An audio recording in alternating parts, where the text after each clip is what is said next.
La paracha Mishpatim est remplie de mitzvot. L'une des mitzvahs, c'est de soulager un animal qui serait pris sous un chargement qui est trop important. Cet animal, il croule sous le poids de son chargement et alors il y a une mitzvah d'aller décharger cet animal pour qu'il ne souffre pas. Cette mitzvah va nous habituer à avoir de la compassion. C'est prendre l'habitude de ressentir ce sentiment-là de compassion vis-à-vis évidemment des hommes, mais des êtres en général. Et maintenant, on va voir l'analyse de ce pasouk par Rabbi Nathan, l'élève principal de Rabbi Nachman.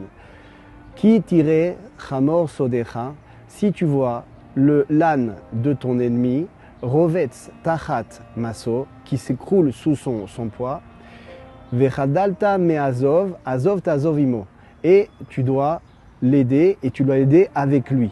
Il doit aussi, lui, t'aider dans cette mission-là. Donc il y a une mitzvah d'aider, mais lui aussi, il doit aider dans cette mission. Rabbi Nathan nous explique la profondeur de ce pasouk. Il nous dit comme ça, que cette personne-là que l'on doit aider, en fait, c'est son âne. Pourquoi on parle de l'âne? Parce que l'âne, c'est le chomer. Chamor, chomer, c'est la matérialité. C'est-à-dire que cette personne-là, en fait, elle est prise dans la matérialité. Ça veut dire quoi? Qu'elle est prise, en fait, dans un système où elle n'est pas attachée à Dieu et elle faute sans arrêt.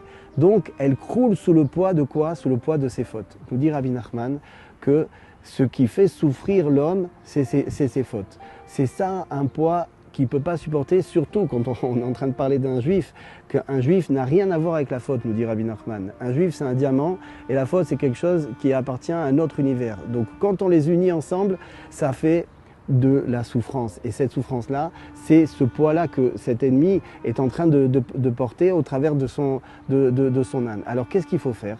Il faut l'aider. Évidemment, il y a une mitzvah d'aller, de le soulager, de faire tout ce qui est en notre pouvoir pour aller l'aider. Et à quoi? À sortir justement de ce système-là dont il n'arrive pas à s'en sortir. Si quelqu'un ne connaît pas Kadosh Baruch Hu, ne connaît pas les mitzvot, ne connaît pas la Torah, alors c'est une mitzvah que moi j'aille vers lui et que je l'aide le plus possible à se rapprocher d'Hachem, que je l'aide dans les différents pas qu'il peut faire pour se rapprocher d'Akadosh Baruch Hu, dans sa teshuva. Bref, ce que je peux faire à mon niveau, je dois le faire et c'est une mitzvah de le faire. Maintenant, c'est marqué Azov ta'azov imo, c'est-à-dire que oui, je dois aider cette personne-là à décharger de son poids, mais il y a marqué imo. Donc nous dit Rabbi Nathan, c'est que cette chose-là, je dois le faire avec lui.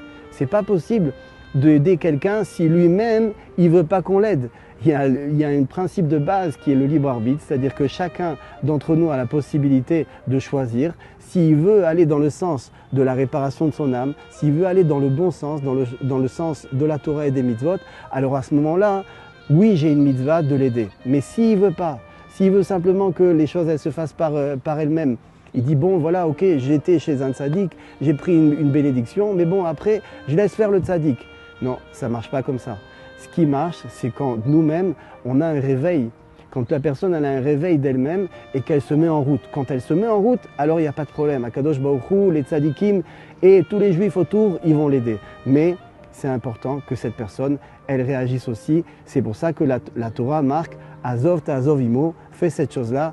Et la mitzvah, tu l'as que si lui il veut. Si lui il veut pas, alors c'est difficile d'aider quelqu'un qui n'utilise pas son libre arbitre dans le bon sens. Shabbat shalom à tous.